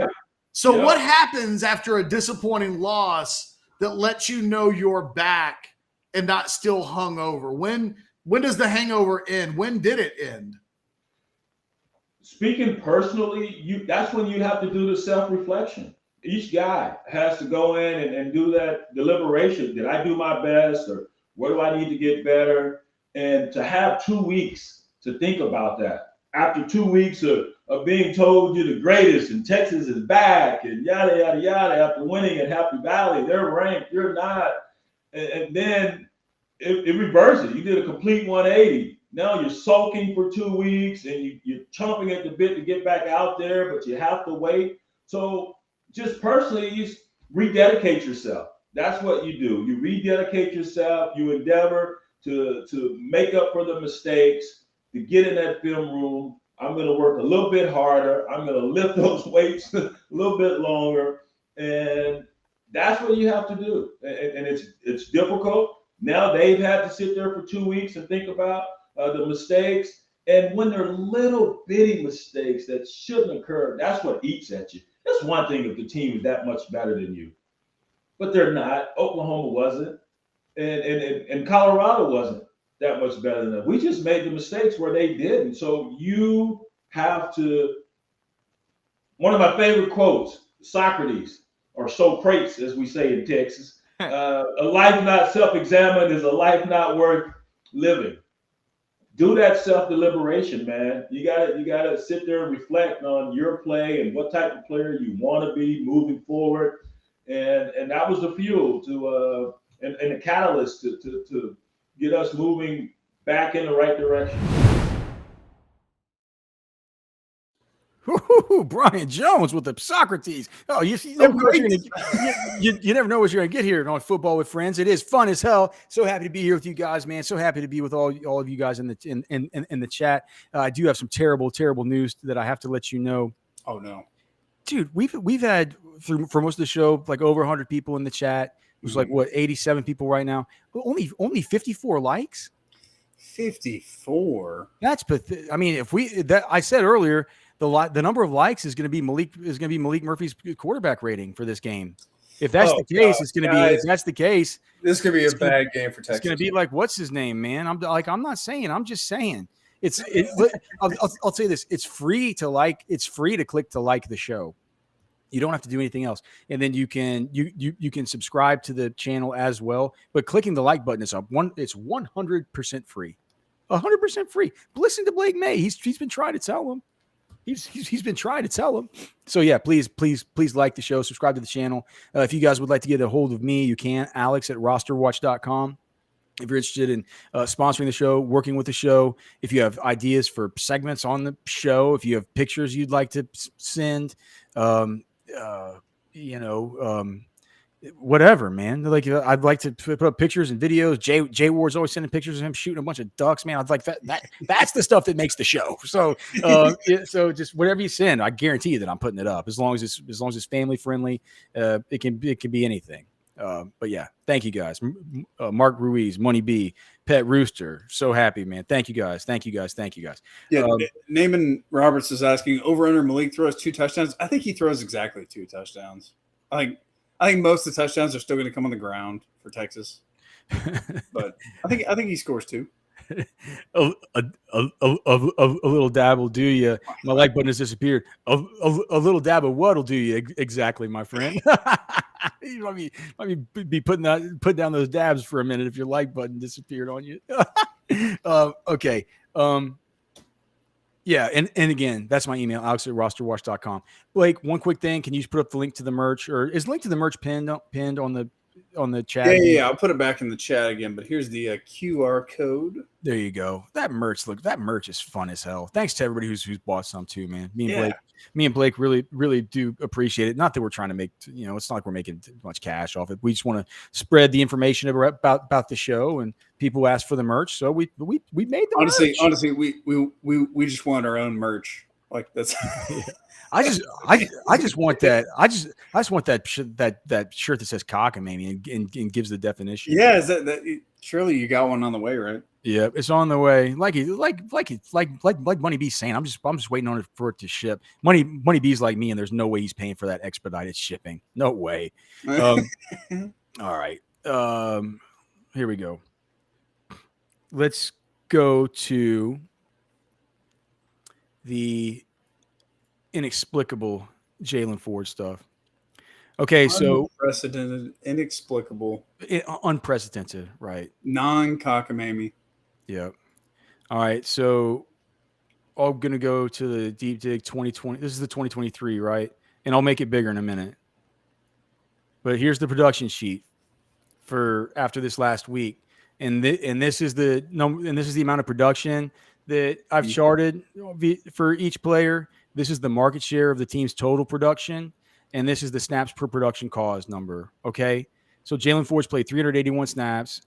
The production he's generated in the deep dig, which takes into account tackles, assisted tackles, sacks, quarterback hits, pressures, TFLs, batted passes, Just a bunch of stuff, man, right? It was, fumbles caused, fumbles recovered, run stuffs, PBUs, INTs, blow-ups, defensive touchdowns, safeties, lockdown bonuses, which is a whole cockamamie.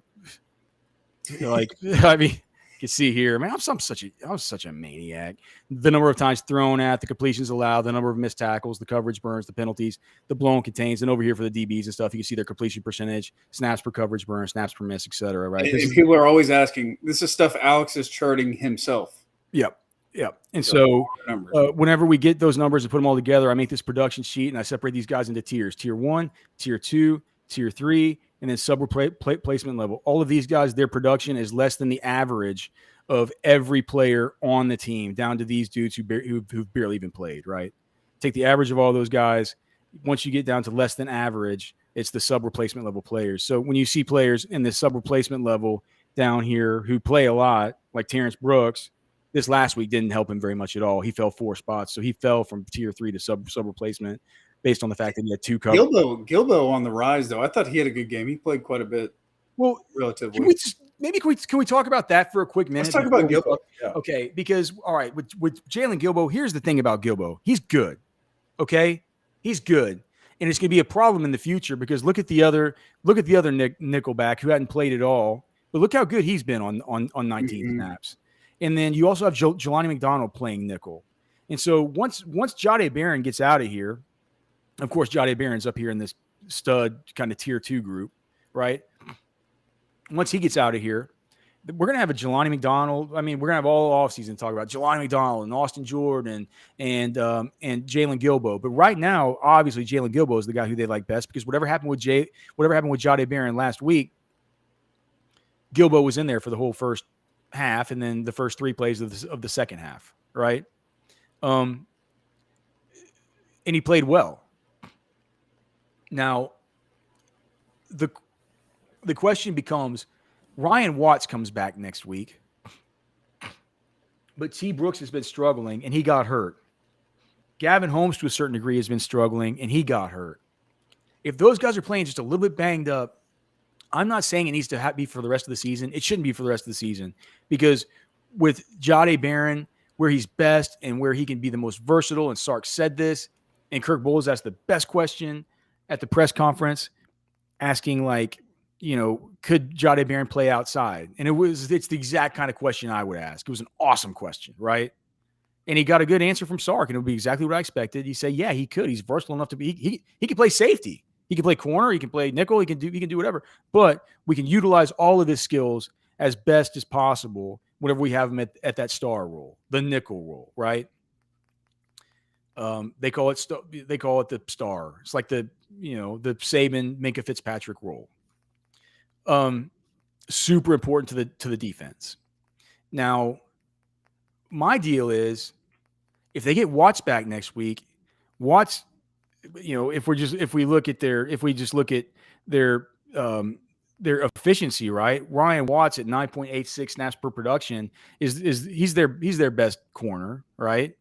It's a big shot in the arm to get him back. Now you're rotating with 4 guys instead of just 3. Manny Muhammad, Gavin Holmes, Terrence Brooks, Ryan Watts. But we don't know about the level of health with Brooks and with Holmes. And they've been struggling. So why not in this kind of transitionary period where they're having to play this new quarterback and do all this stuff, get Jahdae Barron at the field corner and just play Gilbo at nickel for like a game and let these guys get back healthy again. Is that bad an idea? Jahdae Barron was the one who playing outside corner last week that made the play that ended the football game.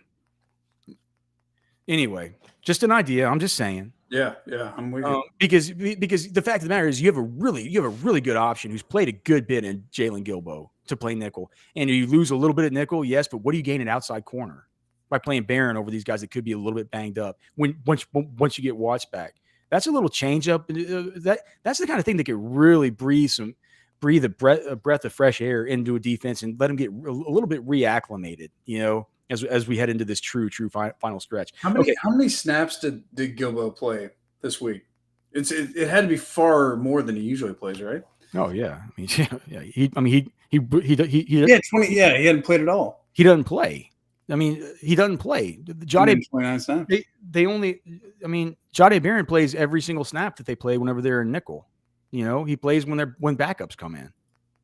Kansas, Baylor, played one snap versus Wyoming. I'll bet you he played once versus Rice. Yeah, for 14, the most he played, 14. right? So, here's the main point. Here's the main point of all this and what's so inexplicable. Look at this number of snaps that Jaylen Ford has played this year. 381. It's unbelievable. And he's barely ahead of these guys. Or he's a good bit ahead of these guys, right? Not 9.07% of the team's defensive productivity this season. You know, he's a good bit ahead of, you know, T'Vondre Sweat, these guys that are in the 6.76 to, you know, almost 8%, but not leaps and bounds away, right? And these guys have played 229 snaps, 208 snaps, 265, 205, stuff like this. He's played 381. Look at the defensive player participation. Look at his nearest competitor as far as snaps. For one, it's interesting that it's Terrence Brooks all of a sudden. Yeah. All of a sudden, he's the guy that's been on the field second most of any Texas defender. You know, not by a lot, but he is. This difference right here, 83.55% of snaps to the next highest snap participant from a volume perspective, 60.9. I just started looking at that and I started saying, I've never seen something like that. And then I said, well, wait, I have the deep dig. Why not just go look? Like, does that ever happen? Does it ever happen? Or is it truly inexplicable? And so when I look back at previous years, here's how the team snap leader in the previous years, right? How they've stacked up against the next nearest guy up. Because with Ford, he's at 83.55% of defensive snaps. Terrence Brooks is at 60.09. That's a difference of 23% of snaps difference. Okay? So 2022, safety, Jaron Thompson was the snaps leader. 729 total snaps, 83.89% of snaps. The second player was Jaylen Ford. 695 snaps, that was 79.98. So it's a difference between 80% of snaps and 84% of snaps. Okay? 2021, Deshaun Jameson played the most snaps. 631 total snaps, that was 77% of snaps. BJ Foster played 618 snaps, which is wild. 75.55% of snaps. So we're looking at 76% of snaps versus 77% of snaps. It's just right there, right? It's not 20% off. 2020, DeMarvion Overshown played 88.36% of snaps. Joseph Osai, this one is a little bit more, 80.9% of snaps. So Overshown played 8% more snaps than his nearest competitor. 2019, and I just look back over the last half decade because those are the ones that I have in this same template where I could just copy and paste them easily because because I'm a big fan of getting this thing done quickly. But I guarantee you, we can go back and look at past 2018, and it's going to be like this: 2017, 2016, 2015. 2019, Brandon Jones was at 93.7% of snaps. The next most was again Joseph Osai, 88.82% of snaps. Okay, 2018, Chris Boyd, 97.02% of snaps. PJ Locke, who had a nice interception for the Denver Broncos this weekend, by the way. Shout out our boy, Beaumont, Texas. He was at 96.15% of snaps. So 97 versus 96. So the disparity in snap volume between Jaylen Ford and his nearest competitor, it's a complete outlier. And so, of course, when I show you this and you see this production chart and you see Jaylen Ford up here at number one, dude, if he was not at number one, it would be such an indictment on the way that he's played. I wouldn't even know what to say. He's on the field so much more than the rest of these guys. The fact that I can't believe that I didn't point this out last week saying, guys, Jaylen Ford's not playing well because he's playing so many more snaps than his nearest competitor. And T'Vondre Sweat is still the most productive player on the team. It took this game where he had to have a play that was basically the holy grail of the deep dig. He got credit for a sack and a caused fumble. That's basically what that's like five. It's like scoring a defensive touchdown. It's a giant play.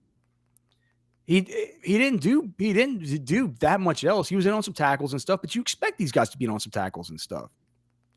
And that's what buoyed him into this spot. T'Vondre Sweat, if he would have played a typical T'Vondre Sweat game, he'd be right up there in tier 1 with Jaylen Ford. T'Vondre Sweat, a little bit of a milk carton, right? Versus U of H. Tiny bit of a milk carton for him. It's probably the game where you noticed him least all season, I would guess. Now, what does this mean? What does it mean? What does it mean as far as the important takeaway here? What does this mean, this number? 8.81 snaps per production caused. What does that mean? I could say it all day, and you guys can, you say like, well, Alex is saying 8.81 snaps per production. It's not as good as these other guys. They're at 6.03, 6.12. What it means is that every 6.03 snaps, T'Vondre Sweat is generating a point in the deep dig grading system. Byron Murphy's doing it once every 6.12 snaps. Jahdae Barron once every 7.8 snaps, right? Anthony Hill once every 6.36 snaps. What does it mean that he's at every 8.81 snaps? Is it really that much different? What does that mean? How can I quantify that, right? Like, what does that mean? So if you let's just say so how many snaps has he played this year? What is it? 381. 381. Okay. So last year, Ford generated productivity once every 6.83 snaps. 6.83. Okay. So right now he's at 8.81. Last year he was at 6.83. He was generating production. It took him two snaps less last year to generate production over the course of the whole season. Okay, so how can we quantify that? What does that mean? Well, it's simple. What I do is I can just go in here and I can take 381 and divide it, the number of snaps he's played this year, divide it by 6.83, take the number that I get from that and subtract it from 43.25 right here, his total overall production. If I do that, I can then tell you what kind of stats he would have on top of what he's already done at 8.81 snaps per production. If Jaylen Ford was playing at the level right now that he was playing last year as a breakout junior for Texas, if he was playing this year at the same level of efficiency, right? Given the volume that he's getting, given the volume that he has gotten, on top of what he's already done this year, on top of that, so you take all the stats that he has right now, you put them in the bank, right? He already has those. They're all already his. What could he have done to this point? Not what he might do. What would he have already done to this point on top of those if he was playing at that level of efficiency over these 381 snaps? And I'll give you three examples that I just came up with. Okay, so he can do, if he was playing at that same level as he played last season, you could say that you could add on 6 extra sacks and 1 extra assisted tackle. That would equal the efficiency on 381 snaps on top of what he's already done to show that he was playing at the exact same level he was playing last year. Is that not unbelievable to you, Blake? Yeah. If he was playing like he was playing last year at this number of snaps, he would have 6 extra sacks. Or another example would be 4 extra quarterback hits. He was a turnover producing machine last year. Not to say he isn't doing it a little bit this year, but it was just a different. His production last year was. Here's another example. 4 extra quarterback hits, 4 extra quarterback pressures, 2 extra TFLs, 1 extra assisted tackle. All on top of what he already has done. Here's the one that the absence of that production has been noticeable this year. Three extra interceptions, 1 extra sack, 1 extra run stuff, and 1 extra assisted tackle. That is it's appalling to think about. He's playing fine, but whenever people notice that maybe Jaylen Ford's not playing at the same level as he was playing last year, they're on to something. If he was playing at the same level as last year, he'd have 6 extra sacks and all the rest of the stuff. It'd be, and Pet Rooster saying his production was higher because he had consistent support opposite of him at LB. And look, but what you're saying is you're looking back and you're trying to make a descriptive explanation of it. I'm not here trying to explain it. I'm not here trying to explain why. That's a whole different argument. And I push back a little bit because I would say that Anthony Hill has been more efficient this season on his snaps than DeMarvion Overshown ever was last season. And that's just the truth. So has David Benda? No. But Anthony Hill's playing more than David Benda now. So maybe as they do get a more efficient guy next to him, maybe that could help more. But it would also stand to reason that, like, geez, man, a lot of this linebacker volume and a lot of this production is buoyed based on tackles. Last year, he was taking the football away, man. He was doing some things that was just really, really, really giving him, oh my gosh, Ted Appear saying that it's raining outside. It is raining out. It's been raining here a lot, but I don't know out there. It isn't raining at my house right now. Look, but last year it was raining turnovers for Jaylen Ford. Yeah. And people are going to ask if he's going to get back to his production levels of last year. The answer is probably no. I mean, think about. Are you guys not appalled? How can he do that? How can he just say it's like, all right, let me just go ahead and run this thing back? Extremely high bar that he set last year. Let me just get 6 extra sacks real quick on top of everything that I'm on pace to do.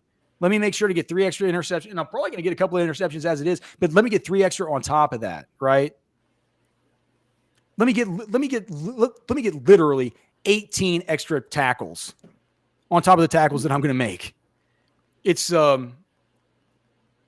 if you want to, if your friends, if you have conversations with your friends about Jaylen Ford and the level that he's playing at this season, and you want to quantify it to him, just send him to this video. Say go to the 4th segment of that video and just listen to what Alex says. Not that I say I have all the answers, because as far as why, I don't know. We can talk about, that's a conversation for everybody else. But that's a conversation for you guys and me and Blake and Catch and Onward. We could talk about those things. It's just fine. But those are the numbers, right?